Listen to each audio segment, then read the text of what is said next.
Happy Tuesday, everyone. So I'm still at home with Desi today. He's not feeling well still, but I will have Zoom today, just to let you guys know. I still just want you to watch this mini lesson and then do the work in Canvas. So use this as your guide, but Zoom today will be more of for anyone who's needing help. Last night, I added 2 new grades to the gradebook. I graded that summative notebook page that you guys submitted before map testing. I apologize it took me so long to get to that. Map testing was just so much last week. And then last week, even though we had map, you still had an assignment called fiction work. So you were supposed to be, remember, we're always reading 30 minutes a day from our fiction book. And then you were supposed to be adding in some new jots. Please make sure, guys, that you're still doing that each day. It's really important, especially from this point forward, because the majority of the growth you're going to get in my class is from your independent work, what we're trying out in our novels and adding to our notebook. So those 2 grades are in the grade book currently, and then today I'm adding your map growth goal that we did Friday. So if you have not done that, I need you to do that today. If you haven't finished map, I'm going to give you a new login and password today and announcements. Let's please finish that, and then let me know once you finish, and I will give you your map. Sorry, guys. I will give you your map student profile so you can do the map growth goal, okay? That map growth goal is really important because we're going to be using that when we confer one-on-one and to set goals for the rest of the year. So if you need any help with that, let me know, okay? So I've added the summative grade, fiction thinking work. Today I will be adding the map growth goal and your work from yesterday. So that's 4 new assignments, okay? I will put all this in announcements, but remember your job is to keep up with your own growth and your own accountability with your grades. So you should be logging into Student Self-Serve, looking at your grades. I always name the assignments similar to how you would pull them up in Canvas. So if you have an INC or a low grade, you're going to go to that Canvas assignment. Look at my comments. I put comments if you were missing anything or I took points off. Read what I wrote you, make your corrections, resubmit, but then I need you to email me and tell me the name of that assignment so that way I can easily go in there and update your grade as soon as possible. But you need to take ownership in that, okay? So don't email me asking me what your grade is, what you can do. I want you logging into Student Self-Serve, checking that out, and then telling me what you want me to look at, okay? All right, so Zoom today will be more to help people out with anything they're missing or if you need help on anything. But let's go ahead and dive into our mini lesson so you can get started in your work today, okay? So make sure that you've clicked on the module Deep Study of Character, Session 2. You're going to open your digital notebook up. We're in Unit 1, so create a new notebook page and have your book ready or nearby. Our learning target today is I can use new details in my writing to rethink and revise my first ideas about character traits. And then he always wants to have his thumb in his mouth and his bottle. The central question is, in the face of new evidence, how would I describe my main character's traits? So we're going to build off of what we did yesterday. So last time we met, we did some important reading work with Soul Painting Ink. We learned that characters are often complicated and they possess or have several different characteristics, just like real people do, right? You and I both are really complicated. We have multiple character traits. Some of them might be similar, some of them might really contradict each other. That's what makes us human. And so authors want to make characters the same way so they feel human, they feel like they're real. For homework, I asked you to read your own novel and to investigate some of your main character's traits. Take a second, and I want you to get those jots up. So either pull them up in Canvas, your digital notebook. If you wrote them down, that's fine. And I want you to go through them, and I want you to either put a star, insert a star, or highlight the jot that describes your character's strongest trait or traits. So the traits that you really feel like describe your main character, okay? Spend about a minute doing that.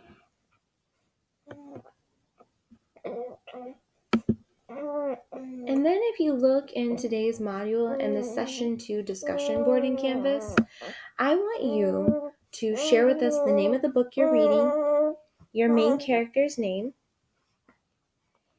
and then I want you to tell us the strongest trait or traits that you feel like your character has, and what makes you say that. So give us some evidence. You don't have to type it directly from your book, but explain why you're thinking your character is the most like this trait or these traits, okay? And then once you've done that, I want you to scroll through, look at what your classmates are reading, and see if their main character is like yours or different. And feel free to respond. Just remember you're keeping it professional, respectful, and kind.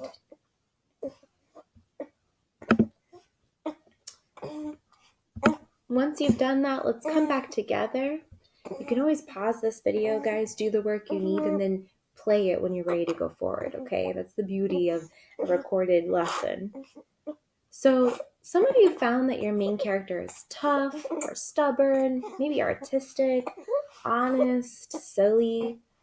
Identifying a character's traits is important work that we must continue to practice as we continue to read. So perhaps as you were reading last night, did you change your mind about your character at all? So last night I started rereading because I think it's so important and it's just such a good book. I have this book in my room if anybody wants it. Even my remote learners, we can schedule a time for you to come pick it up at the front of the school. But The Hate U Give. And while I was rereading it, I found myself changing my mind about Star's traits.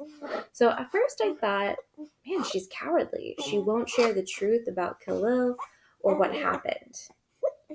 But then as I started reading the book more, and even especially the second time around as I was reading it, I started thinking, I don't really think it's that she's cowardly.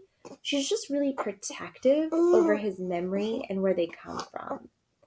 So this kind of thinking and rethinking is significant, important, because this is when your best thinking is going to happen. So that's why a lot of you, I've been writing you notes, like especially in your summative notebook page, that it's so important that you label your notebook page with what you're reading, the name of the character you're working on, and your jots, you're putting the names of the categories and the page numbers. So while you're adding to it and you're flipping back through your notebook pages, it makes sense, and then you can build off of your original thinking.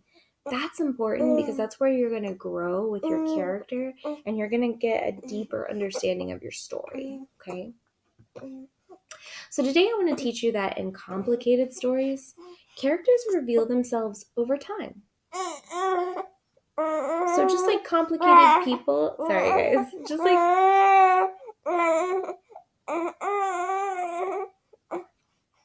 just like complicated people in real life, complicated characters aren't going to let you know who they are right away. You're going to have to get to know them. So that's why I'm saying, like, over time in your book.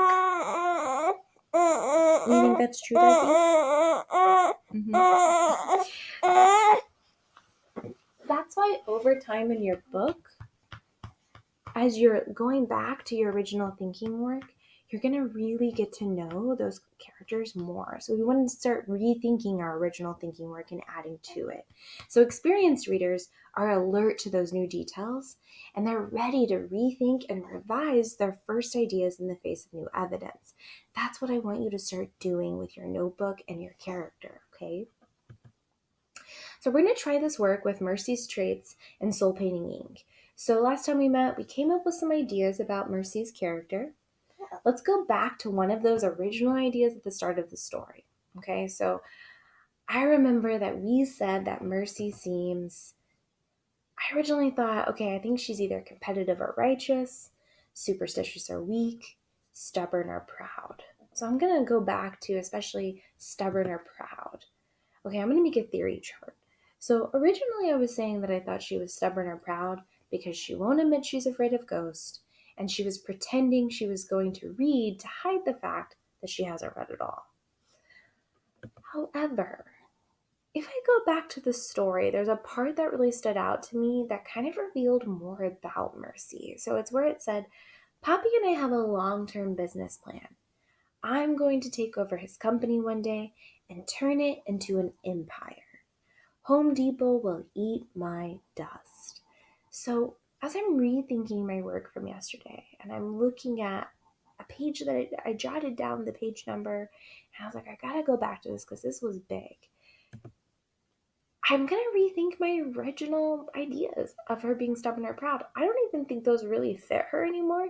Instead, I'm really thinking that I think she's more ambitious, but she's so ambitious that she's a little unrealistic in her goals. So here's why I'm thinking this. I've learned now that I've read further that she really wants to run her dad's business someday. And I think that's super ambitious. She's still young, she hasn't even graduated high school, and she's already coming up with this business plan. However, as admirable as that is, I think she's unrealistic in her ambition because she thinks she doesn't even need school because she's just going to be in charge someday. So I think that's really unrealistic because even though she already knows what she wants to do, she's especially going to need school and an education in order for her to be a boss and to make this dream a reality, right? So I put this timer in here. I'm not going to play it, but the idea is that I want you to find 10 minutes to just get a quiet place, read for 10 minutes straight in your book, but I want you to have a new notebook page set up. We're in Unit 1, so put the title of your book, your character's name, and I want you to stop and jot anytime you see a change in your character, okay? And make sure you're jotting down your evidence.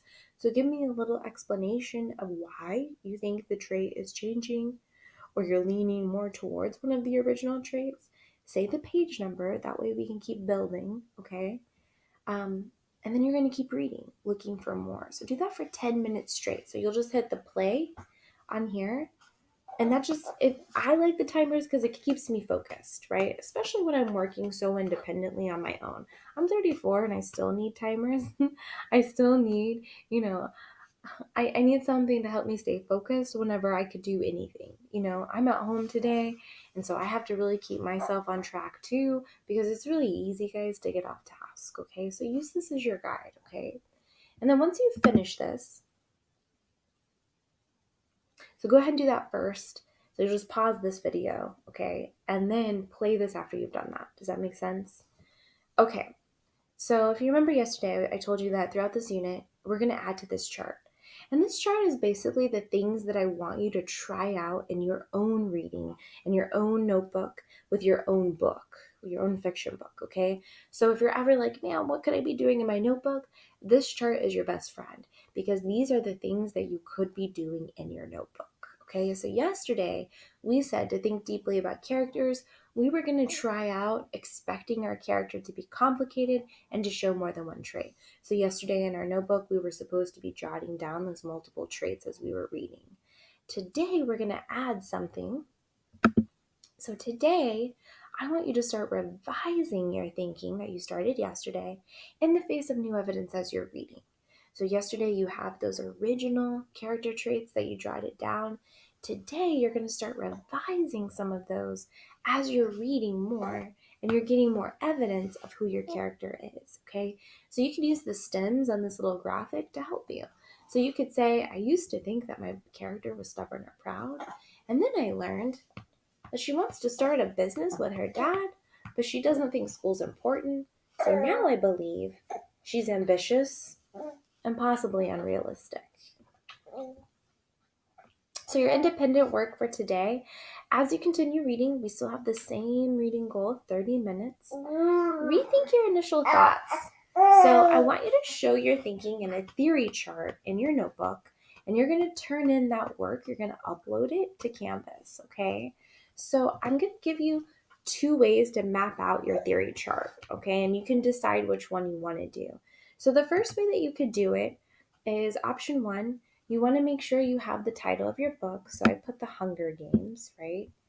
And theme here, what I mean for theme is that The main trait that I'm exploring is that Katniss is untrusting. I'm trying to decide, is she untrusting or is she trustful? I don't really know.